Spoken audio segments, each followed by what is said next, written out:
السلام علیکم، میرا نام اشرف ہے اور میں ایک ادھیڑ عمر شخص ہوں۔ اکیلا ہی رہتا تھا اور ایک ایسے گھر کی تلاش میں تھا جس میں ایک کمرہ، ایک کچن، ایک چھوٹا سا صحن اور ایک واش روم ہو، کیونکہ میں زیادہ کرایہ افورڈ نہیں کر سکتا تھا۔ پھر مجھے ایک گھر کا پتہ لگا۔ جیسے میں نے وہ گھر 5,000 کرائے پر لیا اور میں اس گھر میں شفٹ ہو گیا تو گرمیوں کا موسم تھا۔ چھوٹے سے صحن میں نے چارپائی ڈال لی اور وہاں پر رات کو سونے کے لیے ایک چھوٹا سا فین بھی لگا لیا۔ میرے حالات بہت خراب تھے، شادی بھی نہیں ہوئی تھی جس کی وجہ سے ہر وقت پریشان رہتا تھا۔ والدین کا سایہ میرے سر سے اٹھ چکا تھا، بہن بھائی بھی نہیں تھے۔ زندگی بہت مشکل حالات میں تھی۔ اب میں سو رہا تھا کہ اچانک سے مجھے یوں لگا جس کمرے میں نے اپنا سامان رکھا ہے اس کمرے میں جیسے کوئی کسی چیز کو نوچ کر کھا رہا ہو۔ آوازیں انتہائی بھیانک تھیں۔ اشرف نے جیسے ہی اٹھ کر کمرے کا رخ کیا تو اس کو کمرے کے اندر ایک عورت بیٹھی ہوئی دکھائی دی۔ وہ عورت انتہائی بھیانک تھی۔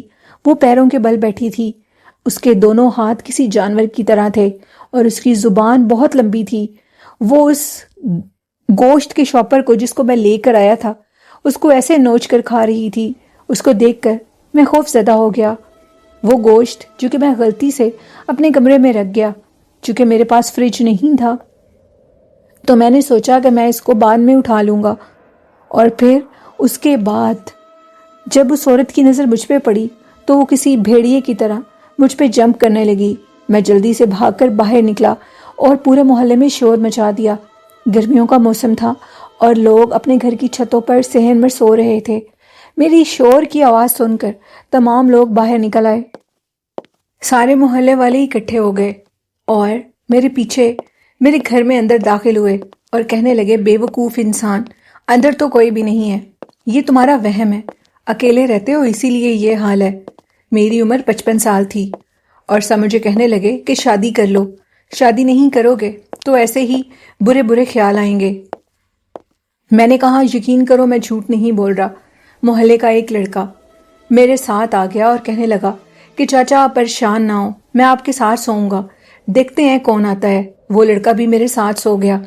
آدھی رات کو پھر اس کمرے کے اندر سے ایسی آواز آنے لگی جیسے کوئی کسی چیز کو نوچ رہا ہو، اور پھر ہم دونوں نے جب کمرے میں جا کے دیکھا تو وہ بلا ہمارے پیچھے پیچھے آئی۔ وہ اتنی بھیانک تھی، وہ کسی جانور کی طرح جب کرتی ہوئی ہمارے پاس آئی۔ ہم دونوں گھر سے باہر جا کر گرے، ہماری حالت بہت خراب تھی۔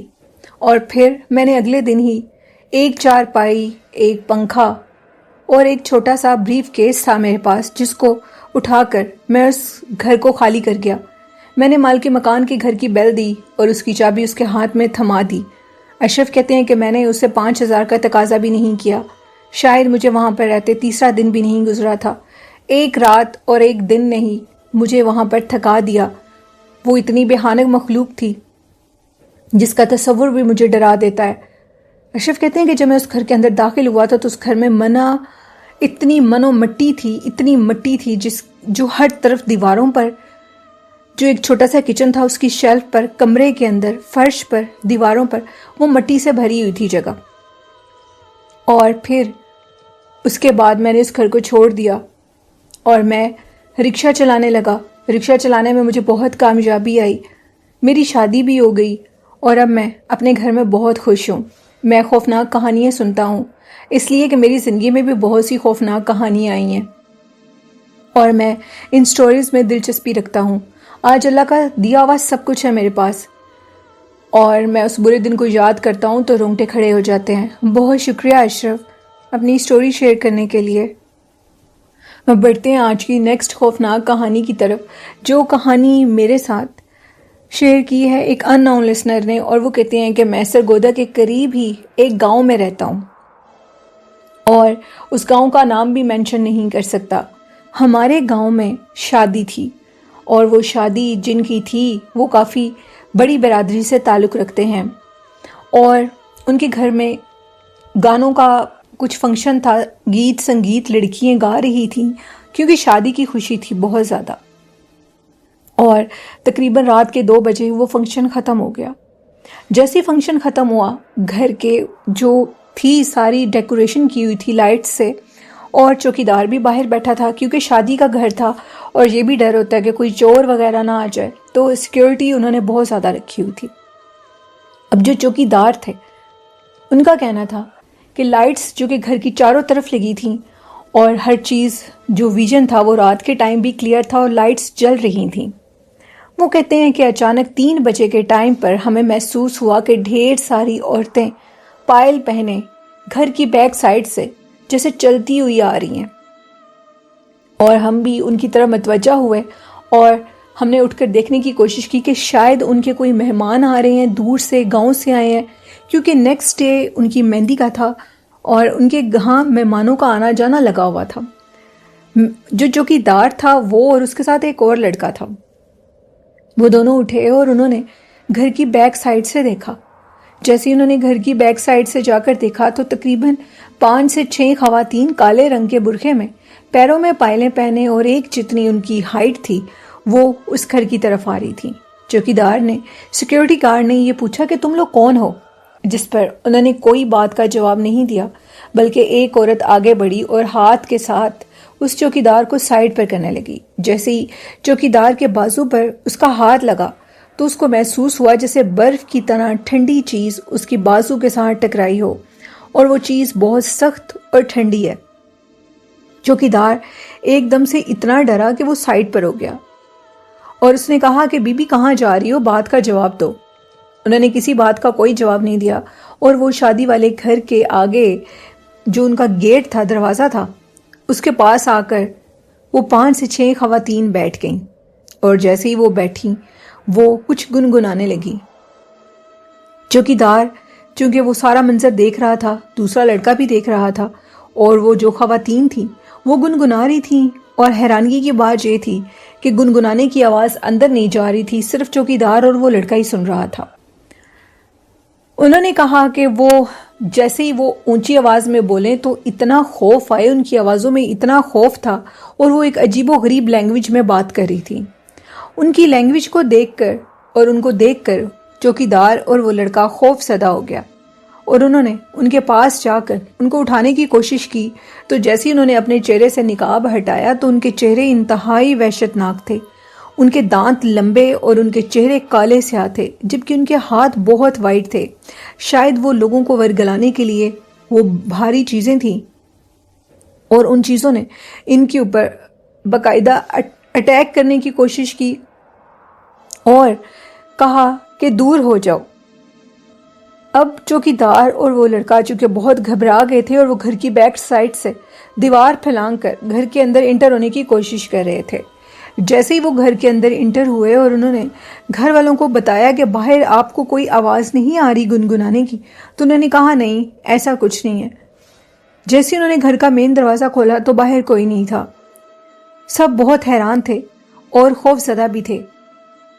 اگلے ہی دن جو ان کی مہندی کا دن تھا، ان کے گھر میں ایک عجیب و غریب واقعہ پیش آیا۔ جو دلہن تھی وہ گھر سے غائب ہو گئی تھی، یعنی جس لڑکی کی شادی تھی وہ گھر سے غائب ہو چکی تھی، وہ گھر میں موجود نہیں تھی، جو کہ بہت ڈرا دینے والی بات تھی۔ لڑکی نہ تو گھر سے باہر نکلی تھی بلکہ کمرے میں اپنی سہیلیوں کے ساتھ تھی۔ یہ والدین کے لیے ایک شرمندگی کی اور غم کی بات تھی۔ وہ بہت پریشان تھے اور بہت شرمندہ تھے کہ ہمارے گھر سے لڑکی آ کر غائب ہو کر کدھر چلی گئی ہے۔ سارے کیمرے لگے تھے لیکن کوئی بھی شواہد نہیں تھے لڑکی کے باہر نکلنے کے۔ سیکیورٹی الرٹ تھی لیکن لڑکی کہاں گئی کسی کو کچھ پتہ نہیں تھا۔ ان کو کسی نے کہا کہ کسی اللہ والے سے رابطہ کرو، وہی اس کے بارے میں تم لوگوں کو بتا سکتے ہیں۔ تو جیسے ہی انہوں نے کسی اللہ والے کو بلایا اپنے گھر میں، انہوں نے ان کا سارا گھر چیک کیا تو ان کا کہنا تھا کہ اس لڑکی کے اوپر کسی نے کالا جادو کیا ہے۔ وہ موکلات تمہاری بیٹی کو چھپا کر بلکہ اڑا کر یہاں سے لے گئے ہیں، لیکن ابھی وہ بہت دور نہیں گئی، اگر آپ لوگ کہیں تو وہ واپس آ سکتی ہے۔ والدین نے تو یہی کہنا تھا کہ وہ واپس آ جائے، لیکن ہر طرف خاموشی کا ماحول تھا۔ شادی کا ماحول سناٹے میں، خاموشی میں اور غم میں بدل چکا تھا۔ اور پھر اس عامل نے عمل پڑنا شروع کیا۔ جیسے ہی لڑکی کے کمرے میں عمل پڑنا شروع کیا تو گھر کی تمام شیشے اور گھر کی جو بھی چیزیں دیواروں پر لگی تھیں ڈیکوریشن کی وہ ٹوٹنے لگی، وہ ٹوٹ ٹوٹ کر نیچے گرنے لگی۔ یوں معلوم ہو رہا تھا جیسے پورے گھر میں زلزلہ آ گیا ہو، ہر چیز ٹوٹ رہی تھی، ٹی وی، فریج، گھر کی در و دیوار پر ڈیکوریشن، شیشے ٹوٹ ٹوٹ کے نیچے گر رہے تھے۔ اچانک سے طوفان تھم گیا، اور طوفان کے تھمنے کے بعد ایک خوفناک آواز آئی، اور وہ آواز کسی مرد کی تھی، اور وہ یہ کہنے لگا کہ تو کون ہے اور ہمارے کام میں کیوں ٹانگ اڑا رہا ہے؟ ہم تجھے جان سے مار دیں گے، تیرے بچوں کو مار دیں گے۔ وہ عامل اپنی پڑھائی پر مسلسل لگا رہا اور اس کی کسی بات پر کوئی کان نہیں دھرا۔ اب جب پڑھائی مکمل ہوئی اور عامل لڑکی کا نام لے کر اس کو پکار رہا تھا اور کہہ رہا تھا کہ اس کو واپس بھیج دو، تو اتنے میں کمرے میں پھر ایک دم دھواں بھرا، اور اس دھوئیں کے بعد کمرے میں لڑکی نمودار ہوئی۔ لڑکی کی حالت بہت خراب تھی، یوں لگ رہا تھا کہ جیسے اس کے منہ پر، اس کے چہرے پر کسی نے ناخن مارے ہوں۔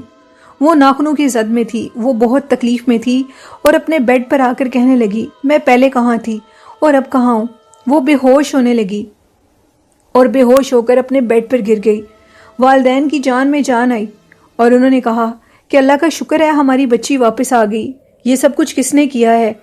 تو سامل نے کہا کہ یہ اسی نے کیا ہے جو اس لڑکی سے شادی کرنا چاہتا تھا، بذریعہ موکلات اس کو اغوا کروا کر اس کو اپنے پاس لانا چاہتا تھا۔ بہت سے شیطانی عامل یہ کام کرتے ہیں۔ انہوں نے بچی کا علاج کیا، اس کے گلے میں تعویذ ڈالا حفاظت کا، اور کہا کہ فی الحال شادی کو ملتوی کر دو، شادی کو 10 دن بعد پھر شادی کی تاریخ رکھنا، کسی بھی بہانے سے اس شادی کو روک دو۔ انہوں نے بڑی مشکل سے اس شادی کو روکا، اور روکنے کے بعد 10 دن بعد دوبارہ شادی کی، اور شادی بڑی خاموشی سے کی گئی۔ اس شادی کے بارے میں کسی کو کانوں کان خبر نہیں ہوئی، اور پھر اس لڑکی کو رخصت کر دیا گیا، اور یہ تاکید کی گئی کہ اس تعویذ کو اپنے گلے سے مت اتارنا، اگر تم اس تعویذ کو اپنے گلے سے اتارو گی تو وہ چیزیں تمہیں اغوا کر کے لے جائیں گی۔ اس لڑکی کا کہنا تھا انتہائی بدنما حلیے کا ایک خوفناک جن، جس کے وہ بدنما شکل کا جن اچانک سے میرے کمرے میں داخل ہوا۔ میں نے دیکھا ایک دھواں سا میرے کمرے میں آیا، اور اس کے بعد وہ بدنما شکل کا بھیانک جن، لمبے بالوں والا، سرخ آنکھوں والا، کالے سیاہ چہرے والا، وہ شلوار قمیض میں تھا۔ وہ بہت بھیانک تھا۔ اس نے مجھے بیڈ سے اٹھا لیا، اور اس کے بعد مجھے کچھ ہوش نہیں تھی، اور وہ مجھے ایسی جگہ پر اٹھا کر لے گیا جہاں پر صرف پہاڑ ہی پہاڑ تھے، اور وہاں پر نیچے پانی بھی تھا۔ وہ بہت بھیانک اور سنسان جگہ تھی، اور وہ جن بار بار ایک ہی بات کر رہا تھا، میرے آقا مجھے حکم کریں آگے کیا کرنا ہے۔ اور اس کے بعد میں بے ہوش ہو چکی تھی، مجھے کچھ ہوش نہیں تھا۔ میں پہاڑ کی ایک بلند چوٹی پر تھی، جس کو دیکھ کر میں اتنی خوف زدہ ہوئی کہ یہ سب کچھ کیا ہے، کیا یہ کوئی خواب ہے؟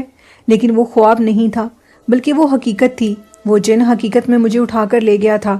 شاید اس لڑکی سے کوئی اور لڑکا بھی محبت کرتا تھا، جس نے یہ بھاری قسم کا کالا جادو اس لڑکی پر کروایا، لیکن اللہ نے اس کو بچا لیا۔ بچانے والی ذات سب سے بڑی ہوتی ہے، یعنی اللہ پاک کی ذات۔ اللہ پاک اپنے انسانوں کو اپنے حکم سے علم دیتے ہیں، اور پھر وہ اس علم کا استعمال کرتے ہیں، اور اس طرح کے مجبور لوگوں کی مدد کرتے ہیں۔ عامل نے اس لڑکی کی گلے میں جو تعویذ ڈلوایا تھا وہ جنات سے حفاظت کا تھا، اور یہ کہا کہ بیٹا اس کا ہمیشہ خیال رکھنا، اس کو اپنے گلے سے اترنے مت دینا، نہیں تو وہ جن تم پر پھر بھی حملہ کر سکتا ہے۔ وہ جو بھی انسان ہے وہ تمہارے پیچھے ہے، اور وہ تمہارے خون کا پیاسا ہے۔ وہ تم سے نفرت کرتا ہے اب، جب سے اسے تمہاری شادی کا پتہ لگا ہے، اور تم شادی شدہ زندگی میں بہت خوش ہو، تب سے وہ تمہارا جانی دشمن بن چکا ہے۔ پھر اس لڑکی نے ایسا ہی کیا، اپنے گلے میں تعویذ رکھا، اور وہ اب اپنے گھر میں بہت خوش ہے۔ وہ جو بھی ہے جس نے بھی یہ سٹوری شیئر کی، یہ ایک بڑی عجیب اور ڈرا دینے والی کہانی تھی، جس کو سن کر میں تو بہت زیادہ ڈر گئی ہوں۔ آپ کو یہ کہانی سن کر کیا محسوس ہوا؟